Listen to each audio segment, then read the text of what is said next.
पक्ष की वो तिथियां हैं, ये तिथियां ऐसी तिथियां हैं जिन तिथियों पर अगर भूलवश भी श्राद्ध पक्ष की दूज, चतुर्थी, अष्टमी, दसवीं, एकादशी, प्रदोष, शिवरात्रि, ये श्राद्ध पक्ष की वो तिथियां हैं जिन तिथियों पर अगर गौ माता को एक चुल्लू पानी भी अगर पिला दिया जाता है तो हमारे पूर्वजों को तर्पण और तिलांजलि की जरूरत नहीं पड़ती, वो तर जाए। अगर भूलवश भी अगर कोई गाय को पानी दे देता है, भूलवश भी हमारे घर में आए हुए किसी अतिथि को, हम किसी को नहीं पहचानते, उस व्यक्ति को हमने अगर अपना पास में रखी हुई जल के पात्र में से भी अगर जल दे दिया होता है और उसने अपनी प्यास बुझा ली होती है, तो ये श्राद्ध पक्ष में इसका फल 1000 लाख गुना हो जाता है। लाख।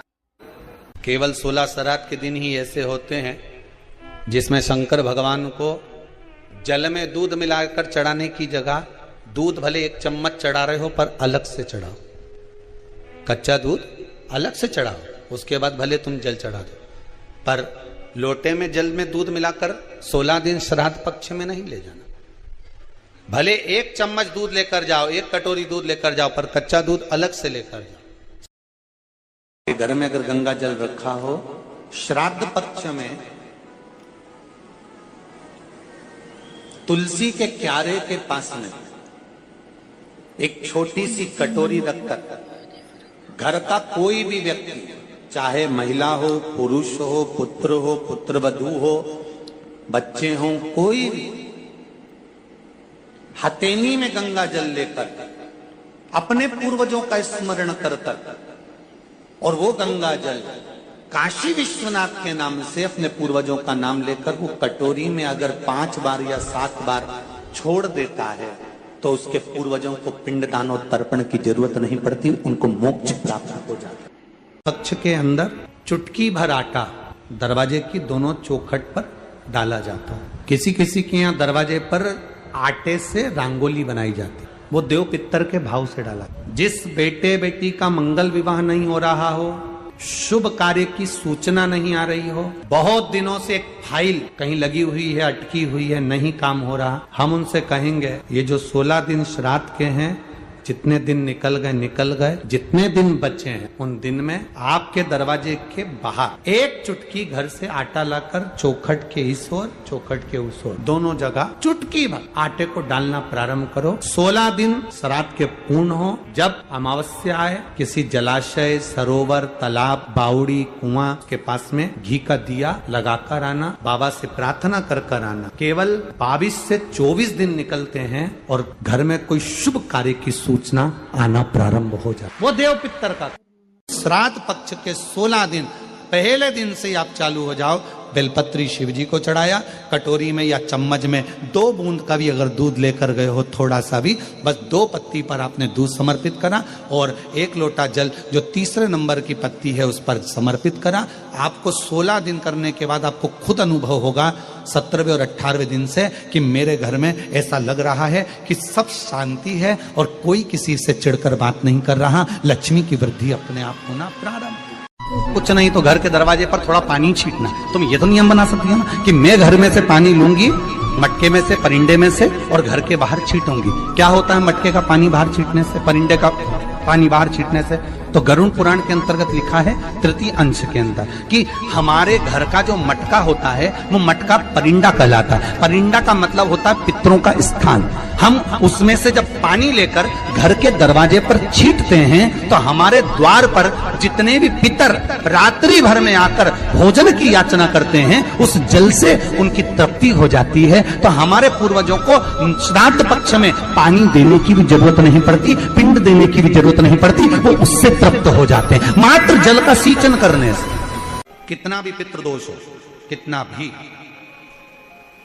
बेटों की शादी नहीं हो रही, बेटियों का संबंध नहीं आ रहा, घर में क्लेश बना हुआ है, अशांति बनी हुई है, मानसिक टेंशन बना हुआ है, 1 रुपए कमाओ 1.25 रुपए खर्च हो रहा है, कोई समझ में नहीं आ रहा, कोई रास्ता नहीं सूझ रहा, एक चावल का आधा दाना लेकर परिंदे के पास, परिंदा जानते हो सब लोग, हंडा मटका, पानी भरने का मटका, हंडा घड़ा गगरा, जो घर के रसोई घर में जो पानी का स्थान होता है, एक चावल का दाना रसोई घर में रखकर उस चावल के दाने को साथ में लेकर और एक लोटा जल हंडे का, मटके का, परिंदे का, घड़े का भरकर जाइए और वो परिंदे का पास का चावल का दाना और एक लोटा जल, पहले चावल का दाना शिव जी के शिवलिंग पर समर्पित करो, फिर एक लोटा जल, जहां जलाधारी होती है, जलाधारी इधर की है तो आप इधर खड़े हो, जलाधारी उत्तर की है तो आप यहां दक्षिण की ओर खड़े होकर शिव जी पर जल चढ़ाना प्रारंभ करें। यहां जल बह रहा है शिवलिंग का तो आप इधर खड़े होकर जब जल चढ़ाओगे, चावल का दाना रखकर, ऐसा भी पितृदोष हो वो सारा पितृदोष समाप्त होता ही है और घर में शुभ कार्य होता है। पितरों की शांति का मूल क्रम है शंकर की स्तुति। 16 दिन श्राद्ध के होते हैं और 16 दिन श्राद्ध में से कोई भी एक दिन श्राद्ध का, जो तुम्हारी मर्जी पड़ जाए, जिस दिन तुम घर में फ्री हो, जिस दिन तुम्हारी मर्जी पड़ जाए, जिस दिन तुम्हारा मन कर जाए, उस दिन वृषकपि, विषकपि नाम लेकर एक रोटी में थोड़ी सी शक्कर या गुड़, थोड़ा सा चावल, थोड़ा सा अगर चावल नहीं हो तो खीर बन जाए तो ज्यादा अच्छी है, रोटी के अंदर रखकर वृषकपि या विषकपि भगवान शंकर का एक अवतार नाम लेकर अपने दरवाजे के बाहर खड़े होकर जो गौ माता को श्राद्ध पक्ष में किसी भी दिन ये भोजन वृषकपि का नाम लेकर दे देते हैं, उसके घर में कभी संपदा की कमी नहीं आती, धन की कमी नहीं। पितृपक्ष श्राद्ध का समय गलत समय नहीं है।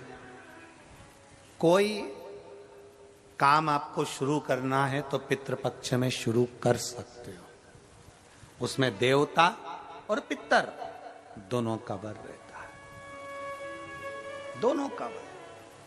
16 श्राद्ध चल रहे हैं, प्रयास करिएगा अपने जिंदगी में। मान लो कोई काम आपका अटक रहा है और वो काम नहीं हो रहा, मान लो वो काम नहीं हो रहा, रिटर्न बढ़ा हुआ है, वो काम नहीं हो रहा, बहुत दिनों से आप प्रयास कर रहे हो और काम अटका पड़ा हुआ है, तो प्रयास करना, जल के पात्र में थोड़ा सा शहद, गंगा जल उसमें डालकर, ये जो श्राद्ध पक्ष चल रहा है, जिस समय पर, जिस श्राद्ध पक्ष के अंतर्गत, श्राद्ध पक्ष में एक पात्र में जल लेकर उसमें थोड़ा सा शहद, गंगा जल डालकर भगवान शंकर को कुंदकेश्वर महादेव के नाम से, कौन से महादेव? कुंदकेश्वर। कहते हैं बहुत बांधाओं में जब व्यक्ति पड़ जाता है, बहुत बांधाओं में जब व्यक्ति चला जाता है, कुछ ना कुछ समस्याओं में जब व्यक्ति फंसा रहता है, पड़ा रहता है, तो कुंदकेश्वर महादेव का स्मरण करना चाहिए। एक प्रयास और करना, छोटा सा प्रैक्टिकल करने में क्या जाता है। दुकान पर ग्राहक नहीं आ रहे ना, आधा घंटा हो गया कोई ग्राहक नजर नहीं आया, फालतू बैठे हो ना दुकान पर, जब ग्राहक नहीं आता तो फ्री हो, तो एक काम करो, कोई भी जरा सा हाथ में पानी लेकर कुंदकेश्वर महादेव के नाम से 51 बार, 21 बार बोलकर, 11 बार बोलकर वो पानी को दरवाजे पे छीट दो। आधा घंटा, ज्यादा से ज्यादा 20 मिनट, आधा घंटा 30 मिनट नहीं लगेंगे और ग्राहक प्रवेश करना प्रारंभ। प्रैक्टिकल करने में क्या जाए। अब ई में कहीं घटा तुम्हारा कि पानी घट गया, कि बोलने से, कुंदकेश्वर महादेव का नाम लेने से जीवान घट गई, कुछ घटा? फायदा तो तुम्हारा ही हुआ। कुंदकेश्वर का नाम, कोई काम अटक रहा है, शहद जल के पात्र में डालिए और थोड़ा सा गंगा जल डालकर इसी श्राद्ध पक्ष में किसी भी दिन जब तुम्हारा मन पड़े तब शंकर जी को समर्पित कर, पर साथ में एक लोटा पानी, एक कलश जल का अलग से लेकर जाओ। जब शहद का जल शंकर जी को समर्पित कर दो, उसके बाद सादा जल शंकर जी को अवश्य समर्पित करके। शहद का जल बांधाओं को हर लेता है, बांधा को हरता है। हम तो कई बार बच्चों से कहते हैं, अगर कोई बच्चा कंपटीशन एग्जाम में बैठ रहा है, इंटरव्यू दे रहा है, या कोई एग्जाम में नहीं निकल रहा है, तो प्रयास करना बेलपत्री का जो बीच वाला पत्ता होता है, इस पत्ते पर शहद लगाकर हथेली में रखकर अंगूठे से इसको इस तरह से दबाकर शिव जी के कुंदकेश्वर महादेव का नाम लेकर अपनी मनोकामना कर कर शंकर भगवान का जो शिवलिंग है, उस शिवलिंग पर इस बेलपत्री के पत्ते को चिपकाकर आ जा और एग्जाम देने जा। बाबा निपटे का सब काम कर। तो किस एग्जाम में बैठ रहा है, कंपटीशन एग्जाम में बैठ रहा है, या इंटरव्यू के लिए जा रहा है, किसी परीक्षा में बैठ रहे हो, या कंपटीशन एग्जाम के अंतर्गत, या इंटरव्यू के लिए जा रहे हो, अपने नौकरी के लिए प्रयास करो। शिव महापुराण के छोटे छोटे जो उपाय शंकर की कथा में हैं, इसमें कोई खर्चा नहीं होता। पितृपक्ष में जो वो कुमड़ा होता है, कई माताएं कह रही थी गुरुजी वो आपने कद्दू का बोला, हमने कद्दू का नहीं बोला। कद्दू का तो भोजन आप बना सकते हो, भोजन करा सकते हो, वो कुमड़े का बोला, जिसकी नवरात्र में बलि चढ़ती है और जिसका वो पेड़ा आदि बनता है, उसका वर्णन। हमने कद्दू का मना नहीं करा। कद्दू का तो आप बढ़िया सब्जी मब्जी बनाओ ने, भगवान ब्राह्मण देवता के जिमाओ ने भंडारा करो, मना नहीं है। पर वो जो सफेद कलर का होता है नहीं, ऐसा लंबा सा नवरात्र में जिसकी बलि चढ़े न कुमड़ा, तो हमने उसका मना करा। उसका भोजन या उसका प्रसाद या उसकी कोई सामग्री श्राद्ध पक्ष में नहीं चढ़ा, श्राद्ध पक्ष में नहीं दी।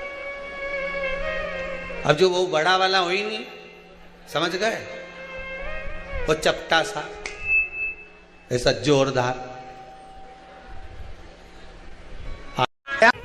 अनायास श्राद्ध पक्ष में आप कुछ भी ना कर पाए, कुछ भी ना कर सकते हो, तो एक पत्ते के ऊपर कोई सा भी पत्ता ले लो, चाहे पान का ले हो, कोई पीपल का ले हो, कोई भी पत्ते के ऊपर एक पुड़ी, थोड़ा मीठा थोड़ा नमकीन रखकर अपनी कामना कर कर अपने पूर्वजों के लिए इन 3 वृक्ष के नीचे 16 श्राद्ध में किसी भी एक दिन आपको भोजन को रखकर आ जाए, अपनी कामना कर कर सुख का अनुभव होगा, पितरों को शांति मिलेगी।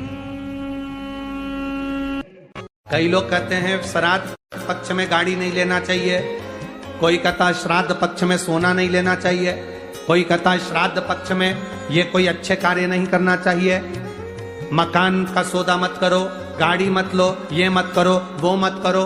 शिव महापुराण की कथा कहती है, पूर्वजों के इन 16 दिन में आप कुछ अच्छा भी करोगे ना, तो ये पूर्वजों का आशीर्वाद ही मिलेगा, गलत नहीं।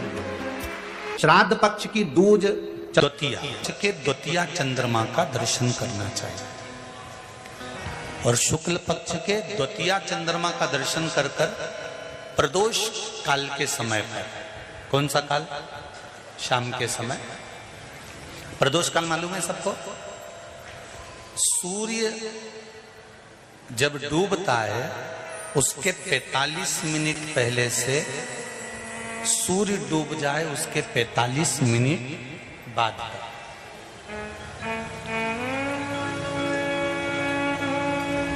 कितने मिनट पहले, जम के बोलो जरा, 45 मिनट पहले से 45 मिनट बाद प्रदोष काल का क्रम है। चंद्रदेव का दर्शन कर कर कच्चे दूध का छींटा, सफेद पुष्प चंद्र को समर्पित करो, सफेद चंदन का छींटा चंद्रदेव को दीजिए।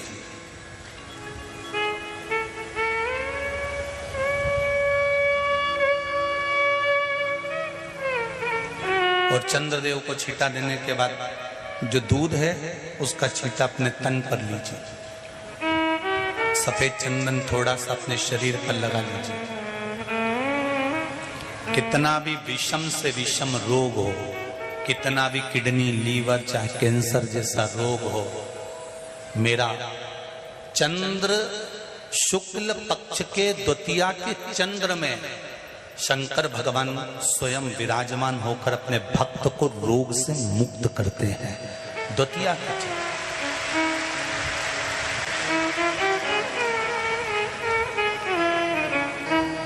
जम के बोलो कौन सी तिथि है? शुक्ल पक्ष के द्वितीया तिथि का चंद्र का दर्शन व्यक्ति को जीवन का सुख देता है। जिसके आंखों में तकलीफ हो, श्रवण शक्ति में तकलीफ हो, बोलने में, मुख में तकलीफ उत्पन्न होती हो, भारी से भारी रोग, हम पहले भी कथा में कहे, आज फिर कहते हैं, जिसकी लीवर, किडनी, जिसकी काया बेकार हो रही हो, चमड़ी सफेद पड़ रही हो, काले काले झट्टे पड़ रहे हो, सोराइसिस जैसी बीमारी हो गई हो, कैंसर जैसा रोग हो गया हो, बड़े से बड़ा रोग, अगर किडनी, लीवर कितना भी बेकार से बेकार हो गया, डैमेज से डैमेज हो गया, उसको शुक्ल पक्ष के द्वितीया चंद्रमा का दर्शन करना चाहिए। दूज, जो शुक्ल पक्ष की दूज आती है ना, द्वितीया, शंकर भगवान के फोटो का दर्शन करा है आप लोगों ने? बोलो तो जम के करा है ना सबने? शंकर भगवान के चित्र का दर्शन करिए, शंकर भगवान के फोटो का दर्शन करिए, शंकर भगवान की मूर्ति का दर्शन करिए। शंकर भगवान के मस्तक पर जो चंद्रमा रखा हुआ देखते हैं आप लोग, शिव जी के मस्तक पर जो चंद्र देखते हैं, वो चंद्र कौन सी तिथि का रखा था शंकर भगवान? कभी कभी अगर आपकी समाज में प्रश्न मंच होता है ना, तो उसमें प्रश्न पूछना चाहिए कि शंकर भगवान के मस्तक पर जो चंद्रमा रखा है वो कौन सी तिथि का रखा है? एकम, दूसरी, चतुर्थी, पंचमी, छठ, सप्तमी, अष्टमी, नवमी, दसवीं, 11, 12 पूछ लेना चाहिए कि कौन सी तिथि का चंद्रमा भगवान शंकर के मस्तक पर रखा है। तो हमारा शास्त्र कहता है, स्कंद पुराण कहती है, पद्म पुराण कहती है, अग्नि पुराण कहती है, लिंग पुराण कहती है, नर्मदा पुराण कहती है, नारद पुराण कहती है, और कूर्म पुराण और विष्णु पुराण वर्णन करती है कि शिव जी के मस्तक पर जो चंद्र रखा है वो शुक्ल पक्ष की द्वितीया का रखा है।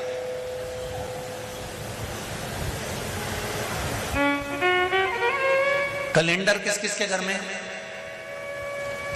उठाओ जरा हाथ। जिसके घर में कैलेंडर या पंचांग, आज ही घर जाकर देखना, कैलेंडर को पलट कर देखना, शुक्ल पक्ष की द्वितीया तिथि जैसे ही देखोगे उसमें लिखा होता है चंद्र दर्शन। लिखा होता है कि नहीं होता? अरे बोलो तो जी जी, लिखा होता है ना। शुक्ल पक्ष की द्वितीया तिथि देखोगे तो उसमें लिखा होता है चंद्र दर्शन। अब इस प्रत्येक शुक्ल पक्ष की द्वितीया तिथि पर चंद्र दर्शन क्यों लिखा होता है? क्योंकि शिव महापुराण की कथा में उमा खंड में वर्णन किया गया है कि जब चंद्रदेव को दक्ष प्रजापति का श्राप लग गया, चंद्र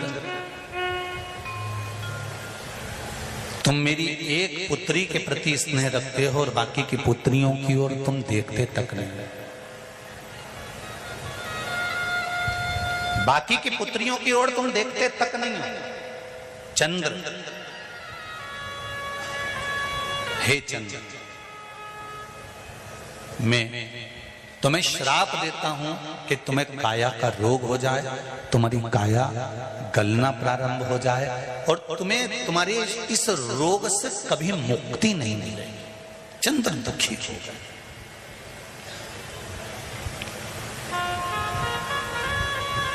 ऐसा नहीं है कि चंद्रदेव कहीं गए नहीं, चंद्रदेव सब जगह गए।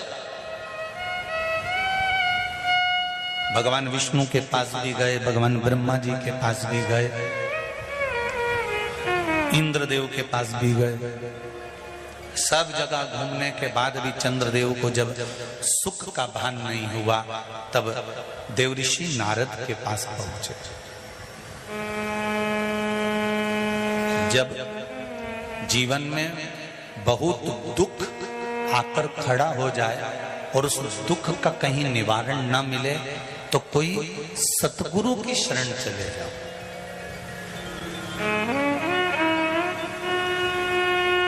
और सतगुरु भी वो होना चाहिए जिसको अपनी पूजन से मतलब नहीं, उसको परमात्मा की पूजन से मतलब होना चाहिए। सत्य मार्ग की ओर प्रशस्त करता। देव ऋषि नारद के पास गए और नारद जी से जाकर कहा मेरी काया गल रही है, मेरी काया में रोग हो गया है, मेरी काया टपक रही है, कुछ कृपा कर दो। देव ऋषि नारद ने कहा पार्थिव शिवलिंग का निर्माण करो और उस शिवलिंग का पूजन करो। अब देखिएगा जरा, 33 कोटि देवी देवता में कोई ऐसा देवता नहीं रहता जो शंकर भगवान के शिवलिंग का पूजन नहीं करता हो या निर्माण नहीं करता। चंद्रदेव देव ऋषि नारद के कहने पर शिवलिंग का निर्माण करते हैं, पूजन करते हैं, आराधना करते हैं, अर्चना करते हैं। चंद्रदेव भगवान शंकर की आराधना में डूब जाते हैं और आराधना करते करते करते करते करते भगवान शंकर प्रकट नहीं हुए, तब चंद्र और दुबले होते चले गए और दुर्बल होते चले गए। शरीर चंद्रदेव का टेढ़ा होने लगा क्योंकि केवल हड्डी का कंकाल चंद्रदेव का रह गया। मांस काया टपक टपक कर गिरती रही और चंद्रदेव की काया जब और शिथिल होती गई, एकदम दुर्बल होते चले गए। सारे पूरे महीने में चंद्र की स्थिति देखना और शुक्ल पक्ष के द्वितीया तिथि के चंद्र की स्थिति देखना। शुक्ल पक्ष का द्वितीया का जो चंद्रमा होता है वो एकदम पतला, कमजोर और वक्रीय सा होता है। किस किस ने करें दर्शन? करें आप लोगों ने दूज के चंद्रमा के? एकदम पतला, कमजोर, दुर्बल, वक्रीय सा नजर आता है। तब चंद्रदेव को देखा भगवान शंकर ने और लगा कि अब इसके प्राण रहने वाले नहीं। तब भगवान शंकर दौड़कर उस शिवलिंग में से प्रकट हो जाते हैं, चंद्र की काया ठीक कर देते हैं। तो चंद्र कहता है आप कृपा करो। भगवान ने उसी चंद्र को, द्वितीया के चंद्र को अपने मस्तक पर धारण कर लिया और द्वितीया के चंद्र को मस्तक पर धारण कर कर भगवान शंकर ने कह दिया कि सुनो चंद्रदेव, आज शुक्ल पक्ष की द्वितीया तिथि है, जिस दिन मैंने आपको अपने मस्तक पर धारण करा है। जो भी शुक्ल पक्ष की द्वितीया तिथि को चंद्र का दर्शन करेगा उसकी जिंदगी में कभी रोग से वो ग्रसित नहीं होगा। शुक्ल पक्ष की द्वितीया तिथि को भगवान शंकर ने चंद्रदेव को अपने मस्तक पर धारण करा। तो शंकर भगवान ने कह दिया सुनो चंद्रदेव, आज शुक्ल पक्ष की द्वितीया तिथि को मैंने आपको अपने मस्तक पर धारण करा है। संसार में रहने वाला, मृत्यु लोक में रहने वाला, चाहे देवलोक में रहने वाला, चाहे जिस लोक में वो निवास कर रहा है, अगर शुक्ल पक्ष के द्वितीया तिथि के चंद्रमा का दर्शन करेगा तो वो रोग से मुक्त रहेगा। अब हमारे यहाँ इतनी अच्छी अच्छी तिथियां दी हैं, कैलेंडर तक में लिखा हुआ है कि चंद्र दर्शन। अब उसके बाद भी लोग चंद्र दर्शन नहीं करें तो फिर उनका भाग्य बेकार। पंचांग में लिखा है कि चंद्र दर्शन, बोलो सही है कि गलत है? उस पर पंचांग में लिखा है कि चंद्र दर्शन, शुक्ल पक्ष की द्वितीया तिथि चंद्र दर्शन।